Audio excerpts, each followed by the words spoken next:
আল্লাহ, ছোট বউ তুমি এই প্লেটটা ভেঙে ফেলছো, তুমি জানো প্লেটটা কিসের? আমি এদিক দিয়ে তাড়াহুড়ো করে যাইতেছিলাম, খেয়াল করি না এটা নিচে ফেলে গেছে। দেখেন সব কিছু দেখি বাবা, সাইডে পাকিতে যাবে, সাইডে পাকিতে যাবে, চাপ লেগে ভেঙে গেছে। বড় বড় প্লেটটার কথা তোমার মনে আছে? এই প্লেটটাও ভেঙে ফেলছে। তো এইভাবে চিল্লাচিল্লি করে ঘরের ভিতর। প্লেটটা কিসের আগে দেখো ভালো করে। এই প্লেটটা হচ্ছে আমার আর তোমার প্রথম স্মৃতি। গাইস, আগে তো আমি আমার বড় বউ একসাথে পড়াশোনা করতাম। আমরা কোচিং থেকে আসার সময় প্রথম সাংসারিক কোনো জিনিস হিসেবে এই প্লেটটা কিনছি, কারণ ও আমাকে নাস্তা বানিয়ে দেয়, টুকটাক নাস্তা খাওয়ার জন্য। মনে পড়ে তোমার কিছু? হ্যাঁ, এই প্লেটটা আমরা দুজন মিলে পছন্দ করে কিনছিলাম ওই যে কলেজের সামনে থেকে। গাইস, এই প্লেটটাও ভেঙে ফেলছো তুমি। ঘরের সমস্ত কাছের জিনিস ভেঙে ফেলতে আমি কিচ্ছু বলতাম না, তুমি এই প্লেটে কিভাবে হাত দিলা? থাক, ওকে কিছু বললেন না। আমি তো বললাম এটা ভুলে হয়ে গেছে। দেখছেন ওর চেহারার দিকে একটু তাকান, কিভাবে কালো হয়ে গেছে ও তো খুশি হয়েছে যে তোমার সকাল জিনিসটা শেষ করে দিতে পারছে। ও কখন এমন করে না, এই উল্টা পাল্টা কথা বলবে। এই প্লেটটা গাইস দেখেন পুরো টেবিল পরিষ্কার, তো প্লেটটা কিভাবে ভাঙে? প্লেটটা এখানে পড়েছিল, বাবুরা মনে হয় আব্দুর রহমান মনে হয় এখানে রেখে গেছিল। এটা কিন্তু একদমই ঠিক কাজ করো নাই নুহা, তুমি ইচ্ছা করে করছো। আমি ইচ্ছা করে কেন একটা শুনুন, ভাঙতে যাব? আমার কি আপনি হচ্ছে মানুষ যদি আমার সজনকে কোনো বাজে কমেন্ট করে সেইটাই আমার পছন্দ হয় না। মনে হয় বেডি মানে এত মানে বাজে ব্যবহার করতে ইচ্ছা করে ওদের সাথে, কিন্তু চুপ থাকি ভদ্রতার খাতিরে। আর আমার সজনটা আপনি আমার সামনে এইভাবে বকাবকি করতেছেন, আমি ওই রুম থেকে শুনতেছি কতক্ষণ ধরে বকাবকি করতেছেন, এখন আবার ক্যামেরা নিয়ে বসছেন। কি পাইছেন কি আমার সজন? মানে এই যে এমন ছোট্ট একটা জিনিস যদি খেয়াল করতে না পারো তোমরা, বড় বড় জিনিস সামলাবা কিভাবে? আচ্ছা, কষ্ট তো আমার লাগছে, আপনার তো আর লাগে নাই, তাই না? আমার তো খারাপ, আমার বড় বড় সকাল জিনিস ভেঙে ফেলছে, আমার কষ্ট লাগবে না?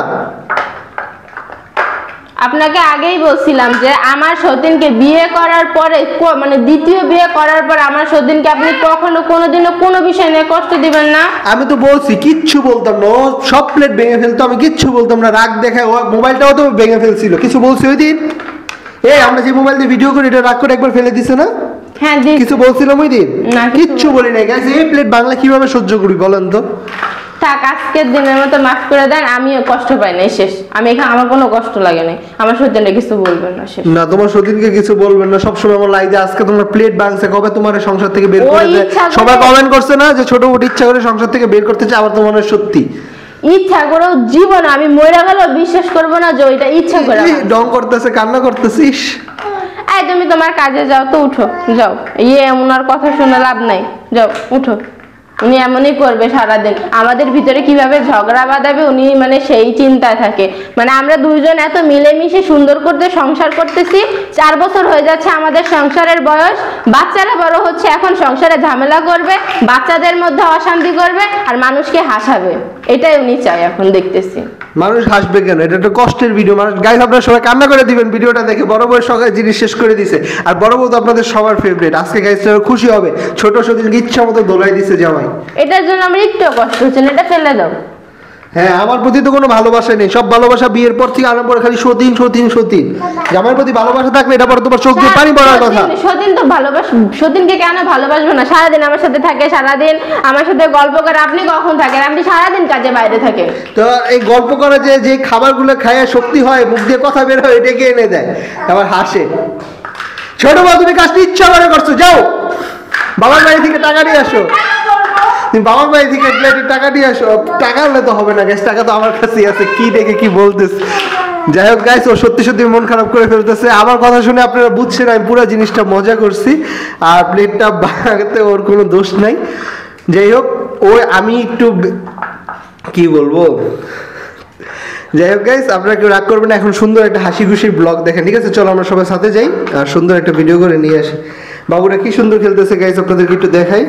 বাবা, আম্মুকে বকা দিছে, আম্মুকে আদর করে দাও। আম্মুকে আদর করে দিয়েছো? যাও আদর করে দিয়ে আসো। আম্মুকে আদর করে দিয়েছো, আম্মুকে বাবা বকা দিছে। বকা দিছেন আপনি? আদর কি ওরা করলে ওর মন ভালো হবে না? আপনি আদর করলে এখন তো ভিডিও তো ওরা করলেই চলবে। যাও যাও, আম্মুকে আদর করে দিয়েছো। সবাই যাও যাও, দর দর দর দর। যাও আব্দুল, উঠো, আম্মুকে আদর দিয়ে আসো। আদর দিয়েছো, মাশাআল্লাহ মাশাআল্লাহ। এই যে আমার ছোট বউ হেসে দিয়েছে। যাই হোক গাইস, প্লেটটা নিয়ে আমাদের কারোই মন খারাপ নাই। বাচ্চাদেরকে আমরা ইউজ করতে দিয়েছি, জানি যে কোনোদিন ভেঙে যেতে পারে। তো আমার আর বড় বড় শখের জিনিস দিয়ে বাচ্চারা খেলবে, এটাই তো আরো বেশি সুন্দর, ঠিক না? ভিডিওটাকে এই ছোট বউ তুমি কষ্ট পেলে পরে আমাকে মানুষজন বাজে কথা বলবে। কষ্ট পেয়েছে, আসো এটা আমরা দুষ্টমি করে গাইস ভিডিওটা বানাইছি, আপনারা কেউ সিরিয়াসলি নেবেন না। তো বড় বউ ছোট বউ কিছু কথা হয়তো সত্যি মনে কষ্ট পেয়ে গেছে।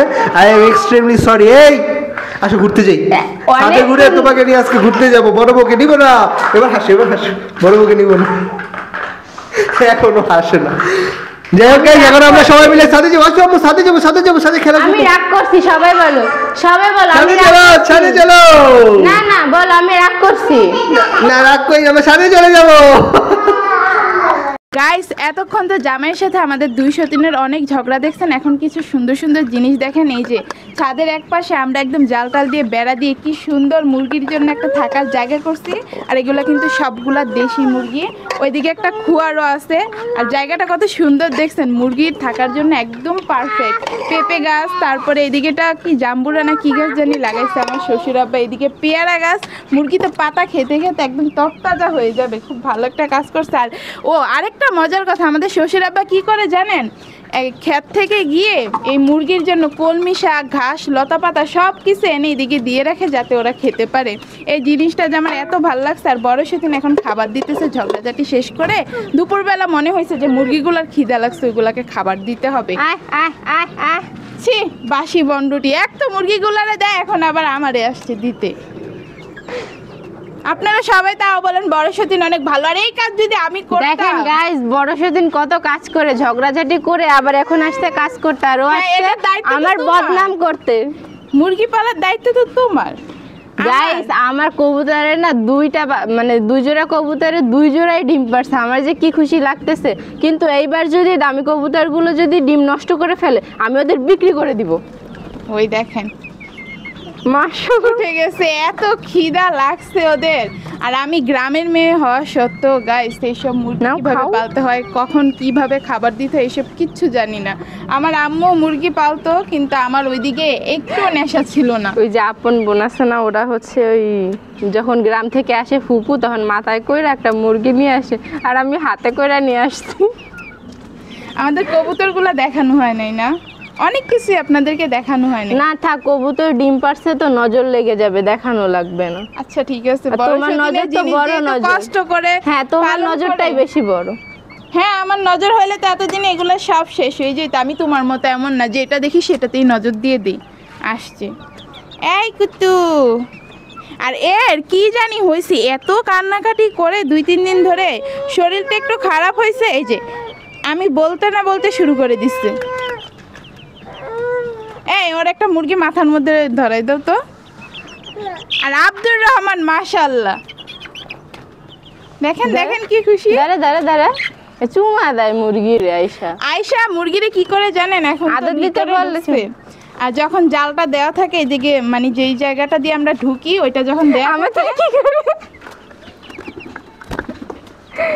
মুরগিগুলো এসে এখানে দাঁড়ায় থাকে আমাদেরকে দেখলে। ও আয়শা শুধু মুরগির এভাবে লাথি মারে আর লাথি মারে। আমার যে এত মজা লাগে জিনিসটা দেখতে। আর মুরগিগুলো আমার ছেলে লাথি খাওয়ার জন্য আবার বারবার ফিরে আসে, সরে না কোনো জায়গায়। মুরগিতে ঠোক দেয়, তারপরে ওইখানে দাঁড়ায় থেকে এইভাবে করে। আর এই গাছের পেঁপেগুলো আমি কতদিন, 1 মাস হয়ে যাইতেছে এই পেঁপেগুলোর বয়স, তারপরেও কোনো পেঁপেই পাকে না। ডেইলি এসে এসে দেখে যাই। আবার মানে এই পেঁপেটা বিশেষ করে সুন্দর একটা কালার আসছে, কিন্তু পাকে নাই এখনো, কাঁচা পুরা। কবে যে খাইতে পারবো। এই আব্দুল ধরো প্লেট পেঁপে ধরো, পাকে না কেন? প্লেট ধরো, প্লেট ধরো। কি করছো পেঁপেকে? ওই